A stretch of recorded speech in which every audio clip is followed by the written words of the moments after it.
ఇటీవల కురిసిన భారీ వర్షాలకు సంగారెడ్డి జిల్లా డవ్వూరులో భారీగా పంట నష్టం వాటిల్లింది. వర్షాల కారణంగా రాథోడ్ కవిత అనే మహిళకు చెందిన పంట మొత్తం తీవ్రంగా నష్టపోయింది.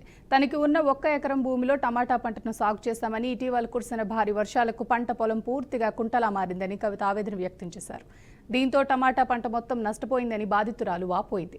పంట సాగుదల కోసం ₹1,00,000 పెట్టుబడి పెట్టిందని, భారీ వర్షాల కారణంగా పంట పొలాలు మొత్తం పూర్తిగా మునిగిపోయి నష్టం వాటిల్లిందని బాధితురాలు ఆవేదన వ్యక్తం చేసింది. బాధితురాలకు ప్రభుత్వం తరపున నష్టపరిహారం అందేలా అధికారులు చర్యలు తీసుకోవాలని స్థానికులు డిమాండ్ చేస్తున్నారు.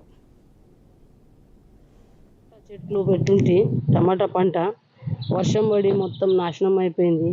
మాకు 10 మంది అక్క చెల్లెలు ఏమన్నా పంట మీద ఆధారం పడదామంటే పంట గిట నాశనం అయిపోయింది. ఏమన్నా ప్రభుత్వం ఏమన్నా హెల్ప్ చేయాలని కోరుకుంటున్నాం. మా ఇంటి పక్కకు ఉన్నది మా పెద్దన్న బిడ్డ. ఆమె టమాటా 1 ఎకరం మీద వేసింది కదా, మొత్తం నీళ్ళని మునిగిపోయినది.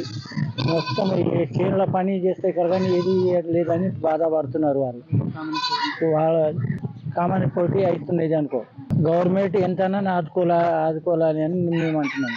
టమాటాలని పాడైపోయినాయి, నీళ్ళు బారి ఎముట్లు రాకుండా అయిపోయింది. గరీబ్ పరిస్థితి ఇది. ఏం దీన్ని బతకాలి?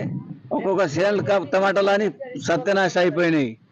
ఏం తినాలి? పెసాలు గిట్లా, మినుములు గిట్లా.